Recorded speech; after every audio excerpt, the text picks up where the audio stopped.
The speed, the power, all the footwork, everything. The one thing I was concerned about was could he handle the pressure of Anderson Silva? But when the speed is that much of a difference, the pressure doesn't feel that bad. There wasn't that much pressure. Let's just be honest. There was in the second round. Was it the second round? Second round that Anderson won. Okay. Yeah, he won that round. One of a couple rounds. I had him winning the second, and I think the fourth. I think it was second. You could have given him the fourth, and I think there was also the sixth. Yeah, maybe it was later on. Yeah, it was one of the, anyways. Yeah. But I know he won the second, then he won another round later on. The speed. It was the speed, a little bit of the power. The footwork of Jake Paul was a lot better than I think people give him credit for. And I was surprised how well he handled some of that pressure in that second round. Even though Anderson won the round, he still handled the pressure pretty well. Anderson, this is what top level boxers do, is they put that type of pressure on you to make you fight off that back foot, make you feel exhausted, make you feel like you can't move. Next thing you know, your arms are heavy, your feet are in sand, like you're just stuck there. And Jake Paul weathered the storm in that second round, came back, had a good third round, fourth, maybe the fourth. I'm trying to remember. But then it was a good fight. It was actually a little bit of back and forth, but Anderson just didn't have the output, John. It was a very close fight, honestly. When you're taking a look at the rounds, no, it was close. The rounds were close. They were clear, I thought.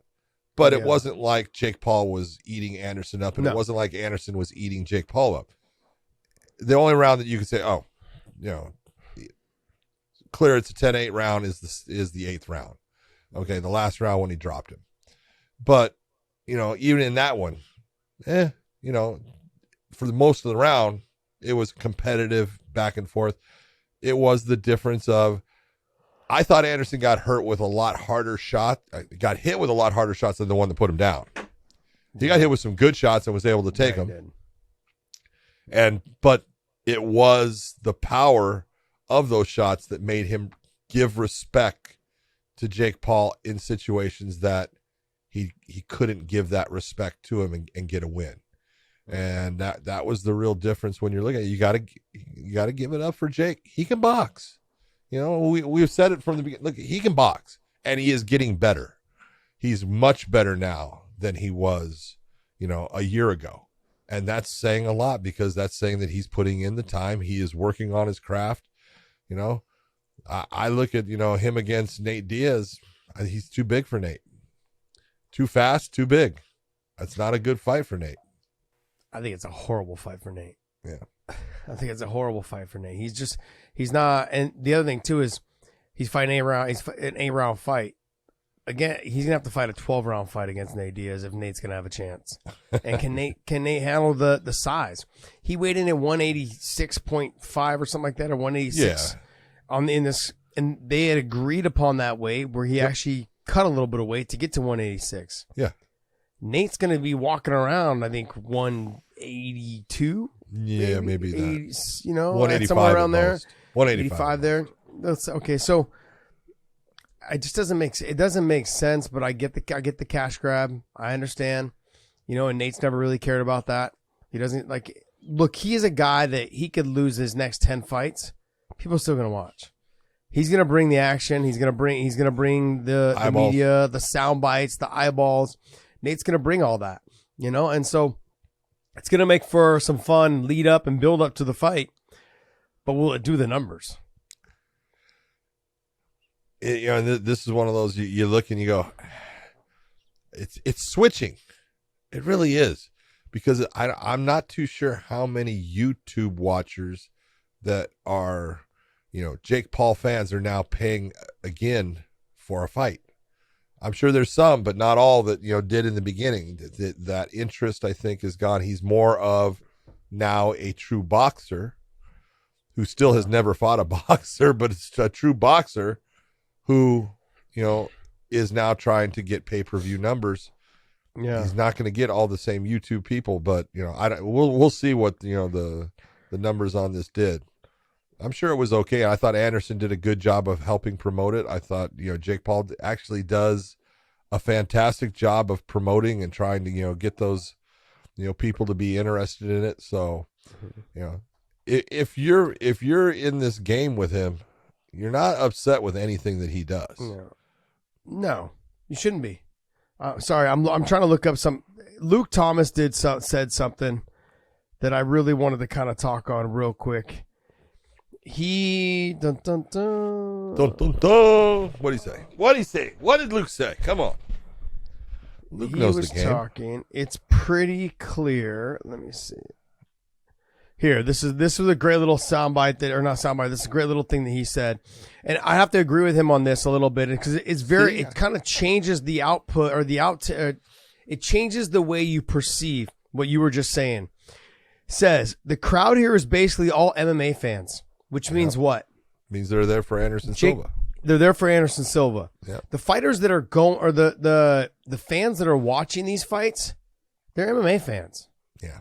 They're not boxing fans. Boxing fans, I don't think really care about these crossover type, unless it was like the Mayweather Conor thing, which was an anomaly, basically it was a one-off. They knew it was a one-off, but it was like, you know what? Let's just see. Conor starts with people in MMA.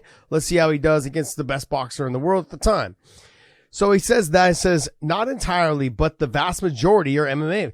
You can tell a few ways, not least of which is who and how the crowd reacts to when the boxers and MMA fighters are shown on the screen. Which means that pretty much everyone, every time the MMA guy was shown on the screen, there was a huge uproar, and every time the boxer or whatever was shown, they're like, yeah. And when the boxing fights were going on, no one really gave a shit. The crowd was kind of like getting beers, people were out doing whatever. You know, and let's say they're also on UFC fight kits.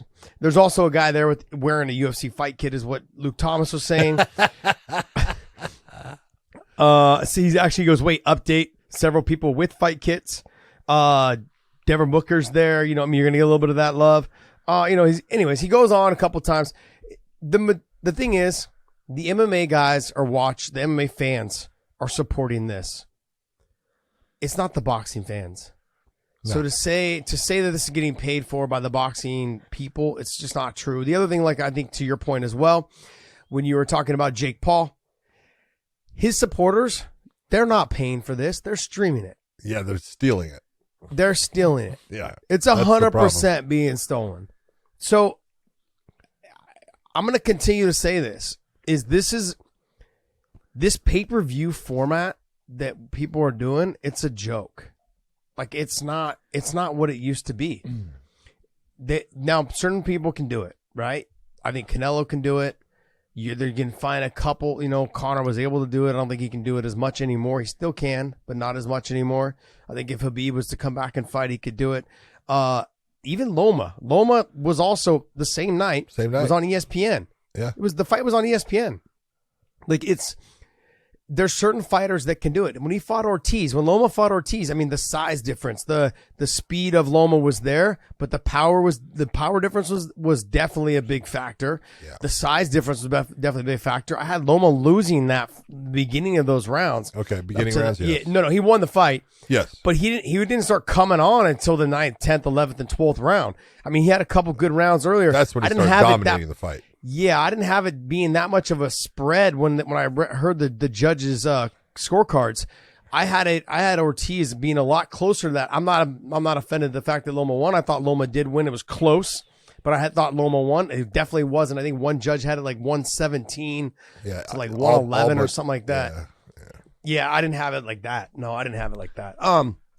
But overall, these boxing fans are not watching these type of boxing matches. The MMA fans, they're excited about it. MMA fans love fighting. Boxing fans, they love top level boxing. That's it. Boxing. They don't care about the undercards. That's what separates our sport. That's what makes our sport so great. MMA is a great sport because we don't give a shit if you're the fucking first fight on the prelims. We want to see you fight. Go to mybookie.ag, use that promo code weighing in, and they'll give you additional spending cash with your first initial deposit.